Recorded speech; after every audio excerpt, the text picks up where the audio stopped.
Listen, I didn't think I would be making a video on NFL free agency this year after seeing Malik Willis as the top free agent. After seeing some of the moves that teams across the league are making, I'm starting to think that I can be an NFL GM. Because I think this is the lowest IQ offseason we've seen in NFL history. And it's not dumb because of the players involved like Geno Smith or Tua Tagovailoa that are on the move. While their play on the field suggests that they could be low IQ, I'm more so talking about the front office decisions. Because we have guys getting severely overpaid. Superstar players getting traded. Trey Hendrickson is still in the Bengals. Vikings signing nobody. So we're going to talk about all of these moves, talk some ball in this video. Starting out with Alec Pierce, who is the highest paid free agent wide receiver in NFL history.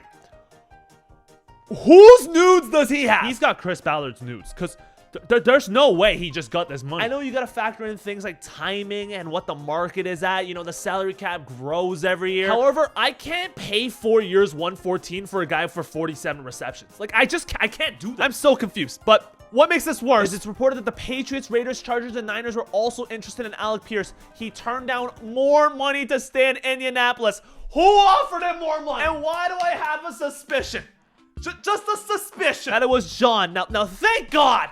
Thank the heavens! Didn't pick this guy up. We ended up going for a much cheaper, more experienced, more proven, just better player. This is like a brain issue. Like, there's something wrong here. If Alec Pierce is making $116 million, how much is JSN gonna get? Puka Nacua, Jeremiah Smith, who comes into the year. They might start Jeremiah Smith at $200 million when he gets in the league. This reminds me of like when Chandler Parsons signed with the Grizzlies. I mean, respect to Alec. Props to Alec and his agent, man. They ended up trading Michael Pittman because Alec Pierce is now your guy. I look, you think he's a better receiver than Alec Pierce, but this is such a Steelers move. Couple years too late. Just a move that doesn't excite anyone, all right? Doesn't move anyone. Classic Steelers. But speaking of trades, now we have the biggest trade in the offseason. Raiders trading Maxx Crosby, one of the best edge rushers in the NFL, to the Ravens in exchange for a 26 and 27 first-round pick. The 26 first is the 14th overall pick in this year's draft, and then it's a 27 first as well. I think this is a win-win. Maxx Crosby's a guy that you want on your team. I mean, this is one of the premier edge rushers in the league. And the Raiders, they couldn't use Maxx Crosby because they're just not ready to win right now. They free up salary to get the 14th overall pick, to get the 27 first, which is going to be a good first because the 27 draft apparently going to be a really high quality draft class. Now, it is the Ravens, but the talent pool is very deep in that year. Here's Jamar Chase, division rivals' reaction to the trade. How the fuck do we let this nigga go to the fucking division, bro?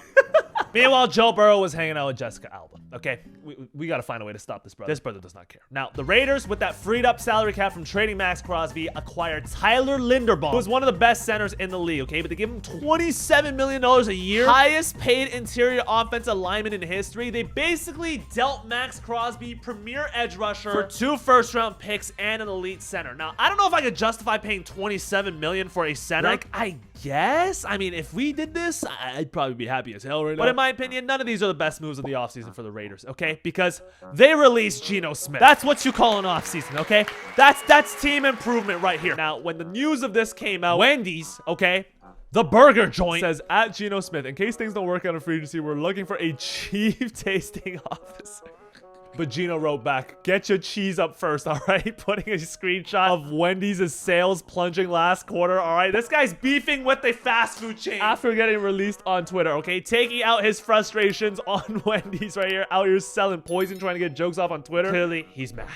He's pissed. But now we move to the Atlanta Falcons, who might be having the worst offseason I have ever seen in my life. First and foremost, the Falcons signed Tua. I don't know how, as a franchise, as a collective in the front office, you can agree, you can sign off on making a signing like this. I just don't get it. This guy's one of the worst quarterbacks I've seen in my life. Him and Michael Penix competing for the quarterback job, that's historic. 2 lefties fighting for the last hospital bed. I don't understand this.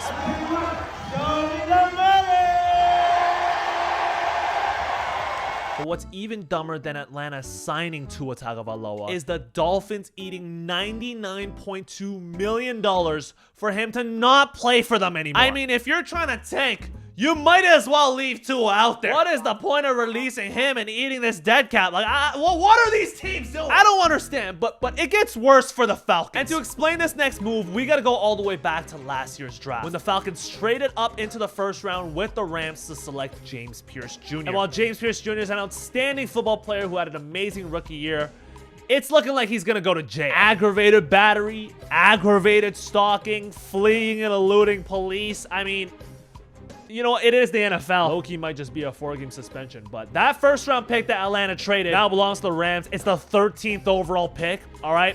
Thanks, Atlanta. Appreciate it. Just brilliant stuff.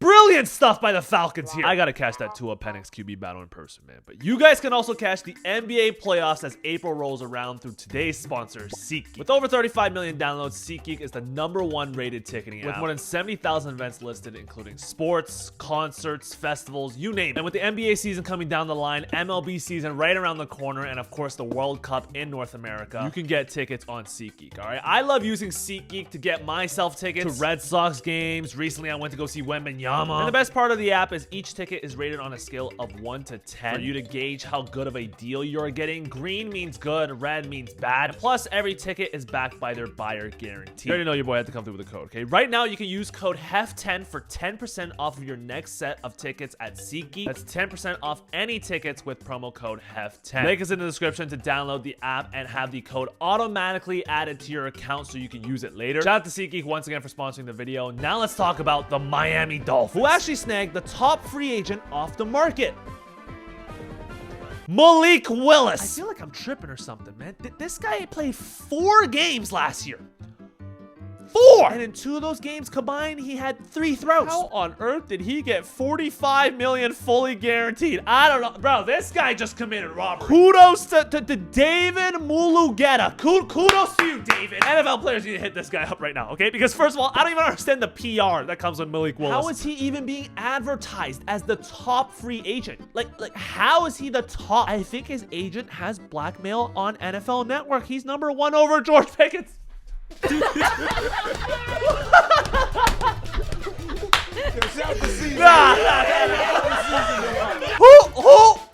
wrote this? Greg Rosenthal. What? But you know what? It's low commitment, $15 million a year. I know he was in Green Bay with Jeff Hafley, who's their new head coach coming from Green Bay. So I can see why they made the move, but there's just like, where's this PR coming from? I think I might be missing something, but now we get to the NFC West.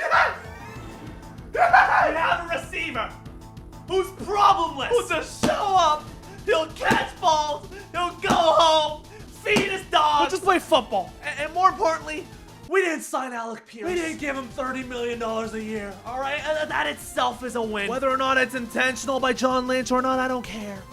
I don't care. I love this move for Mike Evans, okay? 3-year deal, low-key the unction. But the price that we got him for, all right, compared to that Alec Pierce deal, I am very, very happy. Now, if you combine his hamstring with our substation, this guy might never play a snap in the Bay. However, I am absolutely moved, okay? We have a clear wide receiver 1. I still think we need to address wide receiver in the draft. Maybe we get a little Tyreek Hill. Just maybe, John. But you know what? I'm just happy we finally did something. I cannot believe this brother would rather play in California in a high-tax, homeless-filled, radiation electromagnetic field than Tampa Bay, Florida. But you know what? We'll take it, all right? Welcome, Mike Evans. Bring us back, all right? But the guys over there at Levi South, they ended up bringing in Trent McDuffie. Has to be one of the goofiest names for a star player, but this guy's good. 4-year, $124 million. Where are they coming up with this money? I don't understand how they're doing this. He is now their 5th highest paid player. And they also brought in Jalen Watson, their other corner, so they definitely upgraded from Emmanuel Forbes and Kobe Durant. But can you stop Mike Evans? That's my real question. Can you stop Mike Evans? I've been reluctant to talk about the Seahawks for obvious reasons, but they've lost a lot of their pieces. And it brings a bright smile to your boy's face, all right? First and foremost, Super Bowl MVP Ken Walker signs with the Kansas City Chiefs, okay? I think he got like $13 million a year. Obviously, he had the big game in the Super Bowl, but it seemed pretty evident that Ken Walker didn't want to return to Seattle. To Ken Walker being the MVP, let's go! Woo! He tried negotiating with me 5 minutes ago. It was really weird. Anyway, hey, MVP, MVP, MVP. That weak-ass celebration, but the good thing about that Super Bowl winning team, they lost all their pieces. Please keep breaking them apart. Okay, last but not least, I want to talk about the Cardinals, who officially released the gnome. And when they were discussing their new quarterback options for this offseason, the report was they were planning to pivot to Jimmy Garoppolo. Jimbo, after missing out on Malik Willis. What is this blueprint? Thank God that report is false because they ended up signing Gardner Minshew serving as their backup. They're going to start Jacoby Brissett. Arizona absolutely tanking for next year's draft, all right? And then the Vikings, they signed nobody. Not a single move for the Vikings, but let me know what you guys think about the NFL free agency so far. Leave a like if you guys enjoy, subscribe if you guys are new. I honestly, I feel like I could be a GM. At this point, I feel like I could do it.